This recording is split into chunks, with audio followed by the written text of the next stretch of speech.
student, this video is sponsored by Virgin Mary High Secondary School.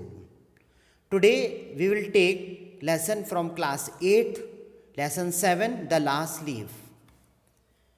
इस lesson में सू और Johnsy दोनों की फ्रेंडशिप को बताया है. So let's start the lesson. Sue और जॉन्सी दोनों ही यंग आर्टिस्ट हैं और दोनों ही एक स्मॉल फ्लैट में रहती हैं. नवंबर के महीने में जॉन्सी बहुत बीमार हो जाती है और वो निमोनिया से ग्रसित हो जाती है.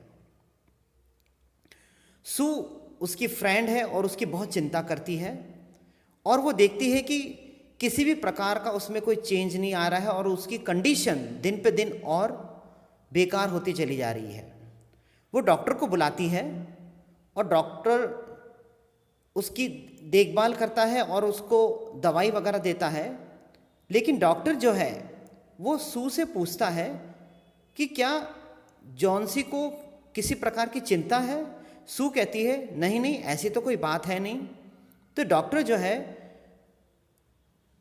सू को बोलता है कि जॉन्सी ने अपना कुछ माइंड मेकअप कर लिया है कि वो कभी ठीक ही नहीं हो पाएगी. अगर वो इस तरह से अपने माइंड को रखेगी तो मेडिसिन्स कभी भी उसको हेल्प नहीं कर पाएंगी.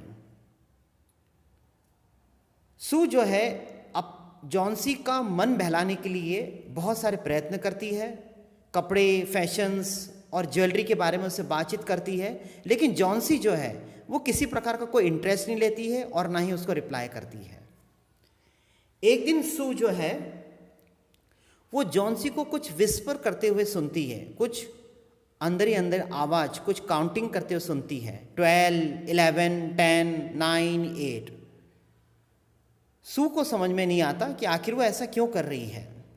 वो बाहर झांकती है और देखती है कि दीवार पर एक ईवी क्रीपर, एक जो है बेल दीवार पर चढ़ रही है और उसको वो ध्यान से देख रही है. सू जॉन्सी से पूछती है ये क्या है. जॉन्सी कहती है 6, 5. ये पत्ते जो बेल के हैं बहुत तेजी से गिर रहे हैं और ये सभी बहुत जल्दी गिर जाएंगे. सू कहती है हाँ गिर सकते हैं क्योंकि ऑटम का महीना है, पतझड़ का महीना है, पत्तों का गिरना स्वाभाविक है. तो जॉन्सी उसे कहती है लेकिन जैसे ही लास्ट पत्ता गिरेगा मेरी मृत्यु हो जाएगी. सू कहती है क्या बेकार की बातें कर रही हो, भला बेल से तुम्हारी मौत का क्या संबंध. लेकिन यहाँ पर सू को माइंड में कॉन्फिडेंट आ जाता है कि हाँ वाकई में उसने अपना माइंड मेकअप कर लिया है कि वो कभी जैसे ही पत्ता गिरेगा उसकी मृत्यु हो जाएगी. सू उसके लिए गरम सूप लेके आती है लेकिन वो कहती है कि नहीं, मुझे कोई सूप नहीं पीना, मुझे भूख नहीं है. अब केवल उस दीवार पर उस जो बेल है उस पर केवल 4 पत्ते हैं और मैं लास्ट वाले पत्ते को देखना चाहती हूँ गिरते हुए और फिर मैं हमेशा के लिए सो जाऊँगी. सू जो है उसको किस करती है और कहती है कि तुम कभी नहीं मरोगी और उसका कर्टन, दीवार जो खिड़की जो होती है उसका कर्टन वो लगा देती है और उससे कहती है अब तुम चुपचाप से सो जाओ, मुझे एक पेंटिंग कंप्लीट करनी है ताकि मैं कुछ पैसे अर्न कर सकूं. और जॉन्सी को कहती है कि तुम प्रॉमिस करो कि जब तक मैं अपनी पेंटिंग कंप्लीट नहीं कर लूँगी मैं उस खिड़की से बाहर नहीं झांकूंगी. जॉन्सी कहती है हाँ हाँ ठीक है, मैं प्रॉमिस करती हूँ, लेकिन तुम जल्दी ही अपनी पेंटिंग करो. मैं अब सोना चाहती हूँ, अब मैं गहरी नींद सोना चाहती हूँ, मैं उस आखिरी पत्ते को देखना चाहती हूँ. सू कहती है तुम आराम से सोने की कोशिश करो और मुझे पेंटिंग कंप्लीट करने दो. मुझे कुछ बारीकियाँ इस पेंटिंग में करनी है तो मैं बर्मन जो कि एक ग्रेट पेंटर है, ग्राउंड फ्लोर पर रहता है, मैं उससे मिल के आती हूँ. बर्मन जो कि एक 60 ईयर ओल्ड पेंटर है, बहुत ही अच्छे मास्टरपीस बनाता था लेकिन उसका खास एक मास्टरपीस बनाने का अभी तक ड्रीम जो था बकाया था. वो ऐसा मास्टरपीस बनाना चाहता था जिससे कि वो फेमस हो सके, लेकिन अभी तक उसको ऐसा कोई चांस नहीं मिला था. सू बर्मन के पास में जाती है और अपनी सारी परेशानियां उसके साथ में शेयर करती है। बर्मन कहता है कि कितनी मूर्ख है, ऐसा कभी हो ही नहीं सकता। जॉन्सी बर्मन को रूम में लेके आती है और वो देखते हैं कि सू जो है बर्मन को रूम में लेके आती है और देखते ही कि जॉन्सी जो है बहुत गहरी नींद सो रही है। सू बर्मन को वो बेल दिखाती है जिस पे अब केवल लास्ट लीफ बचा हुआ था। बर्मन को सभी स्थितियां मालूम हो जाती हैं और वो जो है अपने ब्रश और पेंटिंग के लिए नीचे अपने रूम में जाता है। दूसरे दिन सुबह जॉन्सी जगती है और सू से कहती है कि कर्टन्स को हटाओ। सू कर्टन्स को डरते हुए हटाती है और सू जो है बहुत आश्चर्य से कहती है, देखो अभी भी उस क्रीपर पर एक लास्ट लीव है, वो कितना हेल्दी और ग्रीन नज़र आ रहा है। रात में क्योंकि बहुत स्टॉर्म था, बहुत विंड्स चल रही थी, बहुत ही भयानक मौसम हो रहा था, लेकिन अभी भी उस बेल पर एक पत्ता अभी भी लाइव है। जॉन्सी कहती है, हाँ मैंने भी सुना था, रात में जो है बहुत तेज बारिश और बहुत ठंड हो रही थी।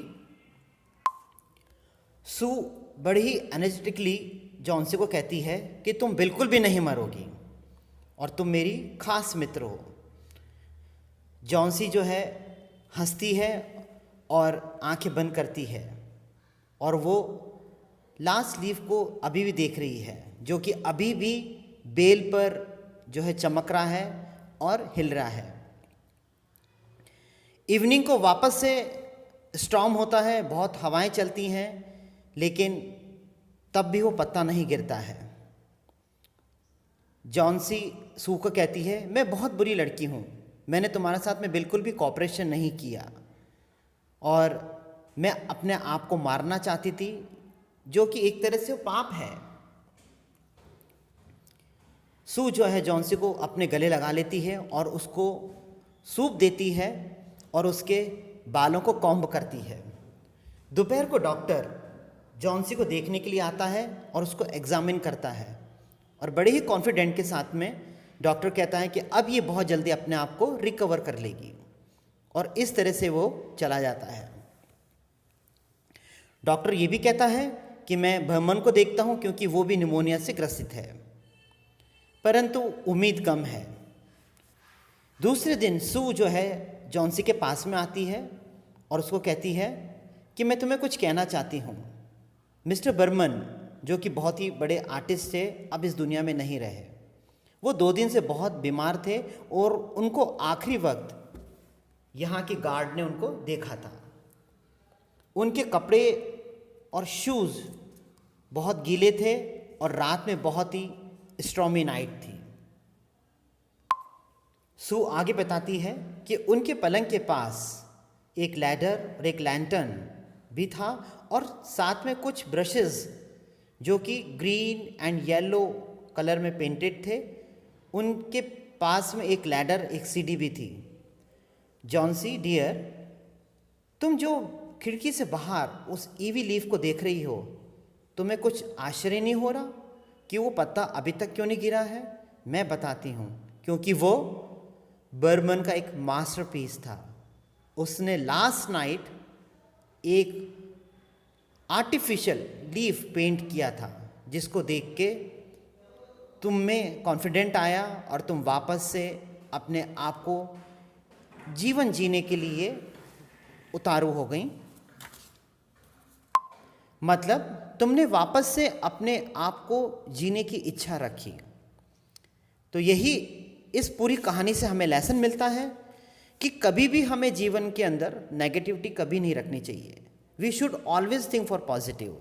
और जब हम अच्छा सोचते हैं तो हमारे जीवन में भी हमेशा अच्छा होता है। So I hope you like this video. Thank you so much.